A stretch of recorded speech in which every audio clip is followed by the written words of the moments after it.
సొంత నియోజకవర్గం హిందూపురంలో ఎమ్మెల్యే నందమూరి బాలకృష్ణ రెండో రోజు పర్యటించారు. శ్రీకంఠపురం సర్కిల్లో ఇటీవల ఏర్పాటు చేసిన స్వాతంత్ర సమరయోధుల వడ్డే ఓబన్న విగ్రహాన్ని పూలమాల వేసి నివాళులర్పించారు. వడ్డే ఓబన్న అమర్ హాయ్ అంటూ నినాదాలు చేశారు. వడ్డెర సంఘం నాయకులు కొల్లకుంట అంజనప్ప, నవీన్లు ఎమ్మెల్యే నందమూరి బాలకృష్ణకు భారీ గజమాలతో సన్మానం చేశారు. కార్మికులు, బలహీన వర్గాల మధ్యలో పుట్టిన పార్టీ టీడీపీ అని కొనియాడారు. వడ్డెర కులస్తులు 30% రిజర్వేషన్ కల్పించింది టీడీపీ ప్రభుత్వమని గుర్తు చేశారు.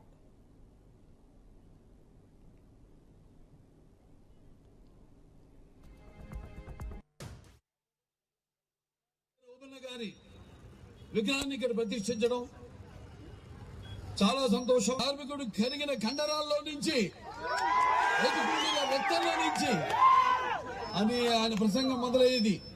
అటువంటి ఆయన మాటలకి ప్రతీకైన ఒంటరి ఓబన్న గారు మరి ఎన్నో ఆయన చాకపల్లంగా ఎంతో మంది మనం చరిత్రలో కొందరి పేర్లు చదువుకుంటాం, కొందరి పేర్లు మరుగున పడి ఉన్నాయి.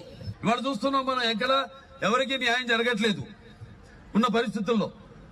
కాబట్టి ఇప్పుడు జరగనున్న ఎన్నికల సంగ్రామాలు అందరూ కూడా కలిసి కట్టుగా ఈ కుల మతాలు వీటికి అతీతంగా ఈ యొక్క సంగ్రామంలో పాలు పంచుకోవాల్సిందిగా అటు వడ్డెర ఓబన్న గారిని ఒక ఆదర్శంగా తీసుకుని, స్ఫూర్తిగా తీసుకుని అందరూ కూడా కలిసికట్టుగా జవాబుదారీ అయిన ప్రభుత్వం, మీకు కావాల్సిన ప్రభుత్వం, మీకోసం పాటుపడే ప్రభుత్వం, మీకోసం పనిచేసే ప్రభుత్వాన్ని మీరు ఎన్నుకోవాలని